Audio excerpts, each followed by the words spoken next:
Hi everyone, my name is Adeswar Igbenarika Her pronouns. I'm the Director for Career Equity and Access and the Career Center, and I have the honor of speaking with Dr. Rachael Kipp today.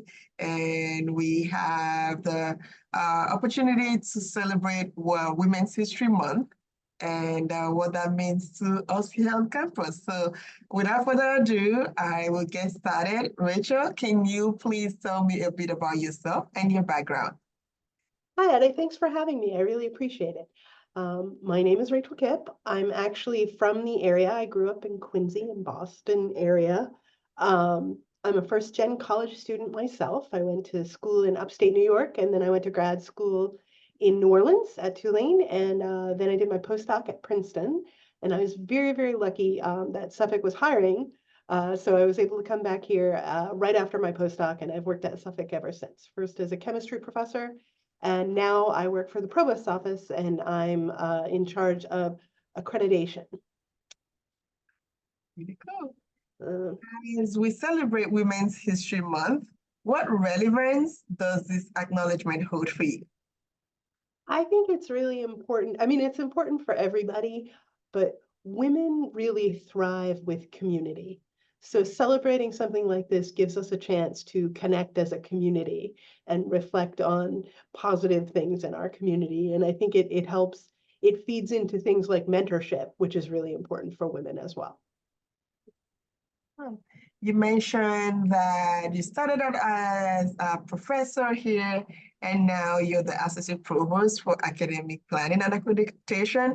What does that mean?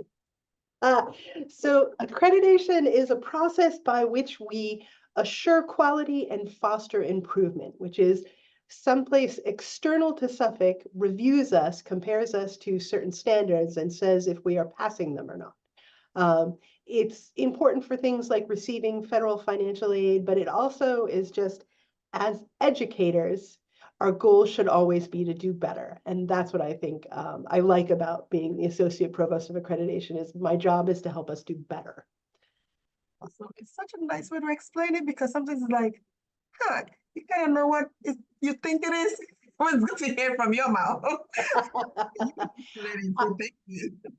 We shouldn't do things because of accreditation. We should do things because we think they're better.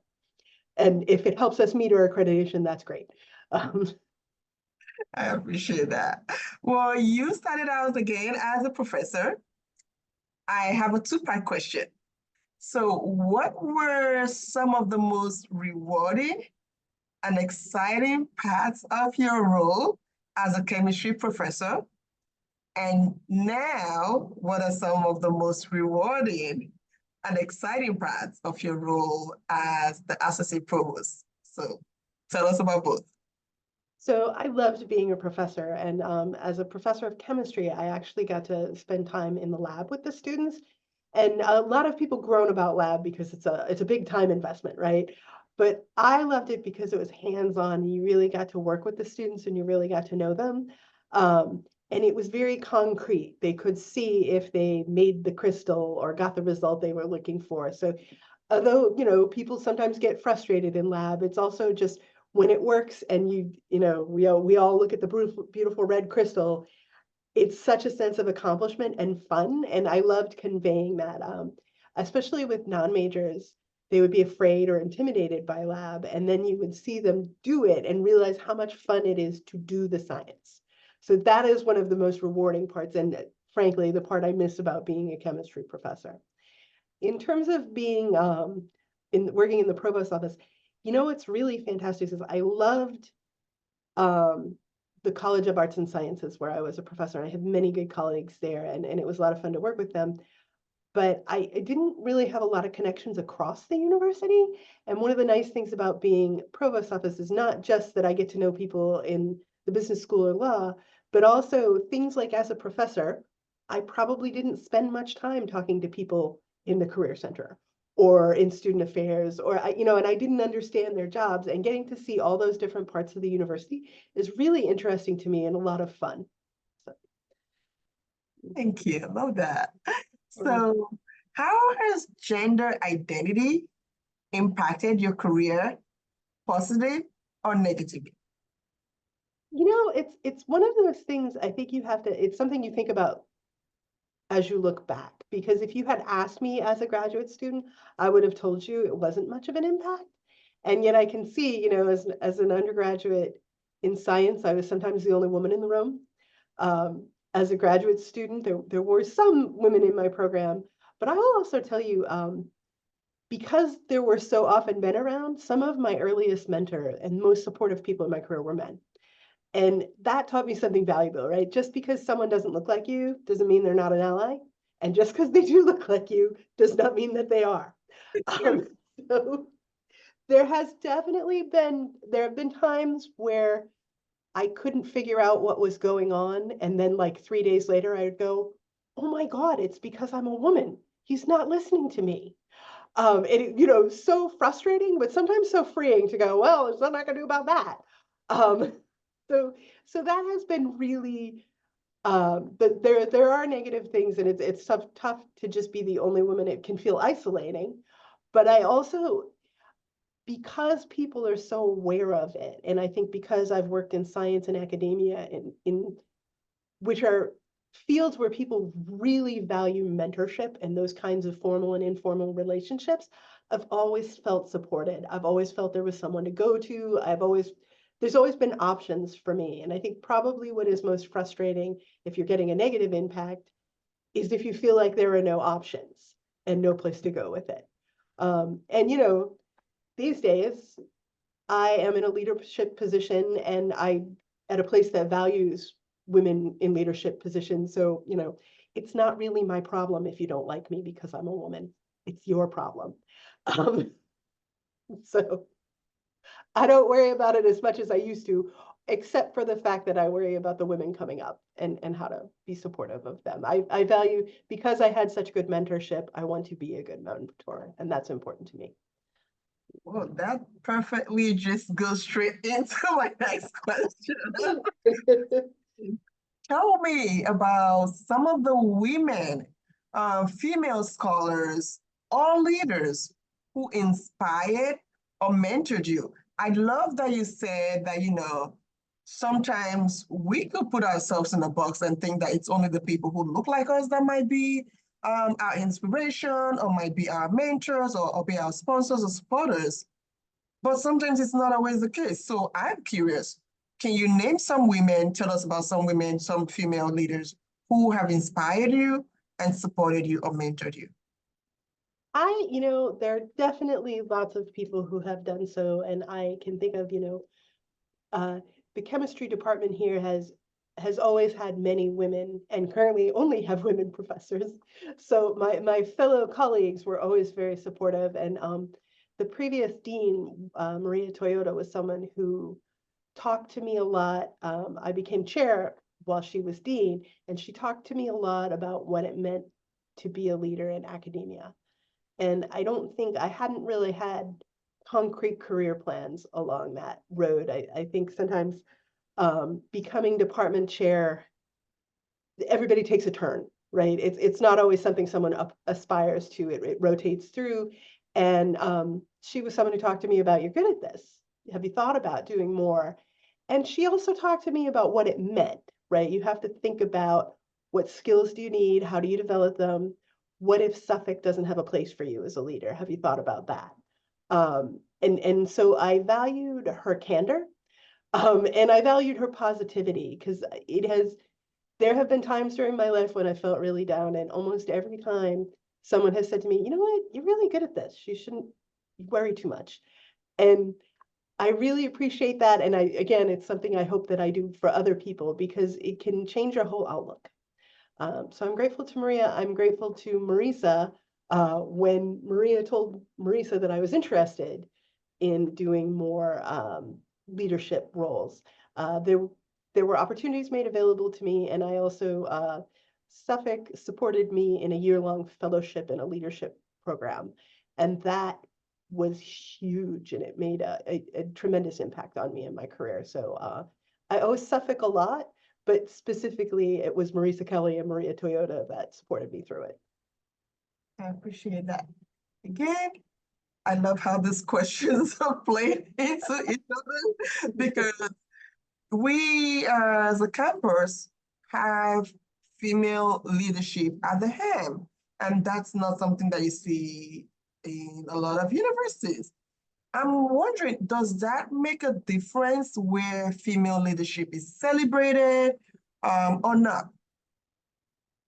I think it probably does in that you don't put up as many of those internal roadblocks. Um, I definitely feel like Suffolk is a place where you are supported regardless. But I think it probably internally, when you see representation matters. When you see women in those positions, you feel like, yes, I can do it. Um, and I think that's important. I've had students tell me, you were the first woman scientist I ever met, which is sad still these days, but also made me feel good that they were seeing somebody who looked like them, right? There's a exercise you do with young children where you say, draw a scientist. And until they're 5, they draw men and women. And after they're 5, they only draw men, which I think is really sad. And frankly, if you had asked me before I heard about this experiment, I would have drawn a man. Right? I am just as much a part of our culture as anybody else. So I think it matters that you see Marisa out there every day, that you see Julie out there every day, that people see Amy and Edie as deans. I think it just matters. Which isn't to say it's good to have men around. They hold up their end. We've had some great male leaders too, but I think it's example of an area where we walk the walk, where we say we're invested in equity and inclusion, and you can see it in our leadership, in gender ways. Like everywhere else, we have work to do. I appreciate that. If you were a consultant for a day, a month, a year, and you could offer solutions, what's one thing that would rise to the top for you that we as a society could do that moves us towards gender diversity or parity in the workplace? We're just talking there about the fact that even though Suffolk we have female leadership, but we know that that's not the case all over the country, all over the world in universities. If you were to give one solution, what would it be for us to move towards gender diversity or parity in the workplace? I I have given this some thought, and one of the things I think about, because I am a terrible negotiator in this way. I'm embarrassed when I get a new position to negotiate or push back, and I don't. And that is a known thing. Women don't. They feel insecure. They feel like it's impolite. They don't ask for raises. They don't push for it. So I think one of the simplest things we can do is make employers publish salary bands when they advertise. And I think it helps not just women, but a lot of people for a lot of reasons who don't feel like they can negotiate. And that just levels the playing field, right? Because if you get raises based on your salary, if you get a new job and that salary is based on your old salary, like any inequities you started with get amplified. So I think one of the simplest, most basic things we can do to promote equity is just add the salary band, make people figure it out. What's a fair wage for this position? So that would be if I were a consultant, that's what I would suggest. I appreciate that. Can you tell us one highlight in your career path, or maybe more than one, that you deemed successful and that shaped how you moved towards other roles? Sure. So when I got my fellowship, I guess 5 years ago now, I spent a year at another university. It was an American Council on Education fellowship, and I spent a year at the University of Rhode Island in the provost's office, and I get to sit in on all their leadership meetings. And then I get to meet once a week with the provost and talk to him about how the decisions were made and how they were executed and what the progress was. And I learned so much from him. And then I also met other people in my position, people who were interested in academic leadership, and they came from all areas, from student affairs, from all different academic disciplines, from all different parts of the university. So I learned from them about their areas, but it was also people who were really fascinated by and interested in all the aspects I was. So that's one of the things that made it easier for me to move into this role, academic leadership, right? I was a highly trained chemist who was also a professor, and I knew a lot about those things, but I didn't always know about the non-academic side of the house. And so that was the way, I'm still learning, of course, but that's how I learned about other areas in the university, and that made a huge difference to me. Wonderful. So as a chemistry professor and the Assistant Provost for Academic Planning and Accreditation here at Suffolk University, what advice would you give your female students who are aiming for leadership roles like yours? I think there are so many opportunities out there, and it's kind of counterproductive to try and be rigid about your plans. So I think I would, if you're good at something, pursue it. If you're interested in something, pursue it, but don't try to be too detailed, right? It's good to know that in 5 years I want to go to grad school, or after grad school I think I want to go into industry or teaching or whatever. But be open to the other possibilities. You know, I never thought about, no one in high school says they want to be an associate provost of academic planning, right? Accreditation, right? But I love my job. My job is great. So I'm glad that when I started taking leadership positions, there were people around me to support me and encourage me to get more training. And I'm glad that I took advantage of those. So that's what I think is, pay attention to what your skills and interests are telling you, because they'll change as you, I always say the next step is apparent when you get there. So I think you gotta work on what's in front of you. Be ambitious, work hard, but be open to all the possibilities around you. Last question. If you could give your younger self advice, what would it be? Gosh, you know, I think it would be, give yourself a break. It all works out. Um,